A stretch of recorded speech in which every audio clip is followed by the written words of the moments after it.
The most interesting trash we found was on the east coast of North Korea. We found an IV bag, like an intravenous transparent bag that someone would have hanging from a hospital device.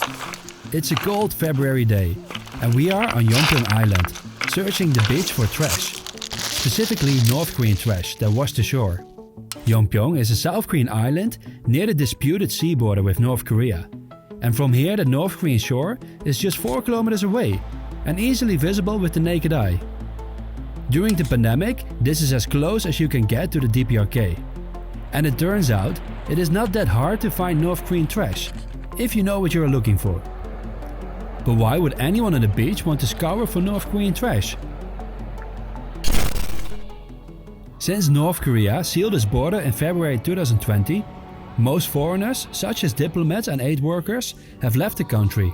Meanwhile, border patrol have increased, which includes shoot-to-kill orders. This has drastically reduced the flow of defectors and smuggling across the North Korea-China border. In other words, there's hardly any information coming out of North Korea. Well, since the beginning of the pandemic, North Korea has basically closed its borders. It's stopped people coming in and out of the country, and that's led to a huge exodus of foreigners who were living in North Korea, one-way travel out of the country. So NGO staff, diplomats, humanitarian workers, the UN, all those foreigners have gone, and they were at one point either directly or indirectly useful people to talk to understand what was going on inside North Korea. On top of that, the border shutdown and the severity of the shoot on sight policy around the border. So if anyone is moving there, the government have ordered guards to shoot people so that they don't inadvertently bring the virus in. As a result of that, defector numbers have massively diminished. The smuggling opportunities have really shrunk.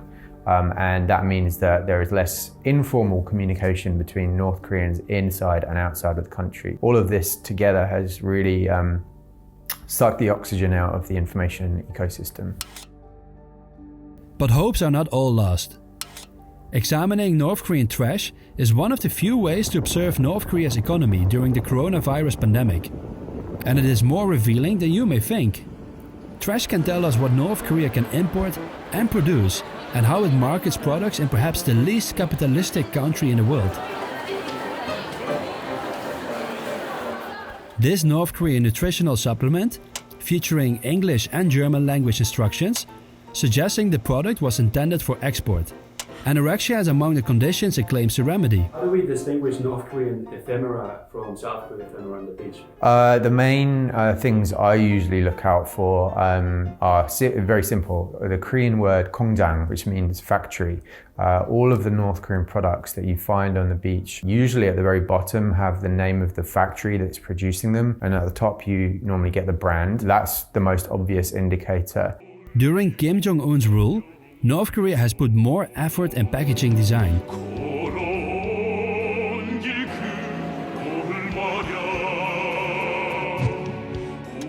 That was different during his father's reign, Kim Jong-il, when product design was drab and bland. And if you look closely, you will notice that some of the recent product designs have been inspired by neighboring South Korea. It's changed a lot since Kim Jong-un came to power. There are, in fact, some books and other historical documentations of food and consumer goods packaging under Kim Jong-il, and it was really very simple design, maybe like a dark green label with a white circle in the middle and a red word for sugar or something like that. Just very functional. The design definitely used to be like that in North Korea, and it has changed significantly under Kim Jong-un, and in particular in the last 5 or 6 years, there's been a big diversification of consumer good design and indeed competition emerging between North Korean companies eager to try and win customers' favor inside North Korea. Many of the packages specify the exact North Korean factory where the product was made.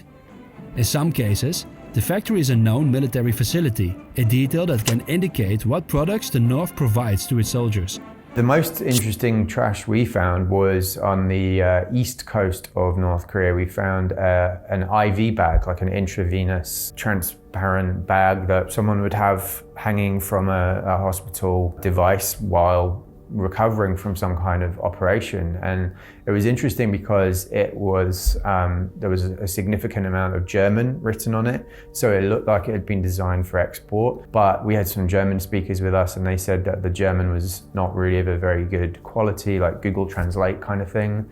So it raises the question of whether that German was introduced to make it look domestically like it's a product for export to maybe places like Switzerland and so on. We've also had a very puzzling experience also on the East Coast of just finding dozens and dozens and dozens of empty toothpaste containers, all from the same factory. And we were just puzzled, how could scores of empty toothpaste tubes be getting washed up all at the same time on the same beach? We couldn't really come to any logical conclusion, but randomly that evening or the day after, my colleague Colin Zwerko was watching North Korean state media and state TV, and they had a video about the toothpaste factory in question and had a segment about how they were encouraging local people to, once they finish brushing their teeth, to return the empty tubes to the factory who could then recycle them.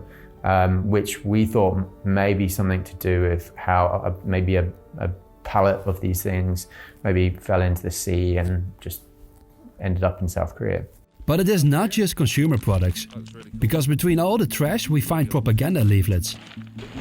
One from the north condemning conservative South Koreans, and one from the south persuading North Koreans to come and enjoy the beach in Busan. Very hard to find propaganda leaflets these days. The last time North Korea, we understand, officially was publishing flyers, propaganda flyers, was in January, February 2018, just before the Winter Olympics. I used to find these things going jogging in Seoul quite often.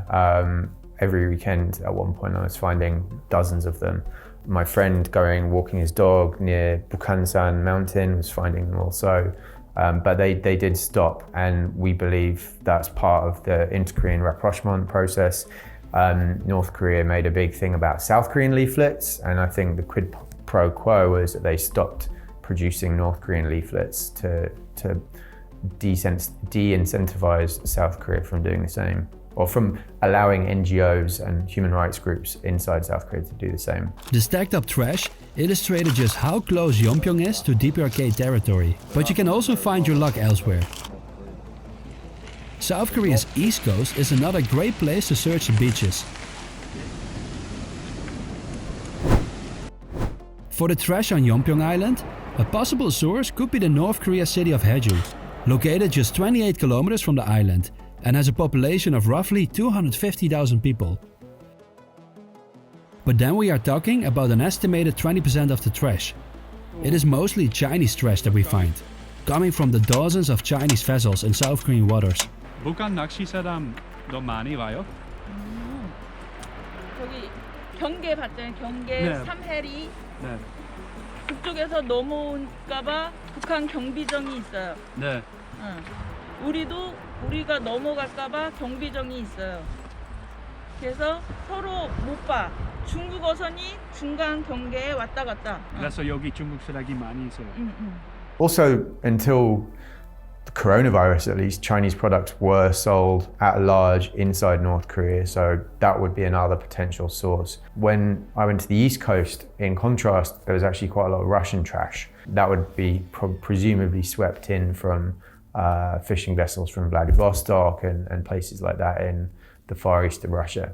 One thing that we can conclude is that amid the ongoing food crisis in North Korea, the presence of so many rappers suggests that consumer goods production continues, with a surprisingly diverse range of products. But I think above all, it's just fascinating to see this stuff because, you know, sitting here in South Korea, we're only 3-hour drive from Pyongyang, and yet North Korea often feels so abstract and remote, and the trash is a really good reminder that we are neighbors, and it's fascinating to look over stuff that has just, you know, a few months ago or so been in the hands of maybe a North Korean kid or a teenager. There's just something quite interesting about that. And when you're on a beach in South Korea that has North Korean trash, if you're surrounded by like-minded people like us, it becomes a bit of a Pokemon phenomena. You want to find as much trash as possible and see who can get the most interesting items.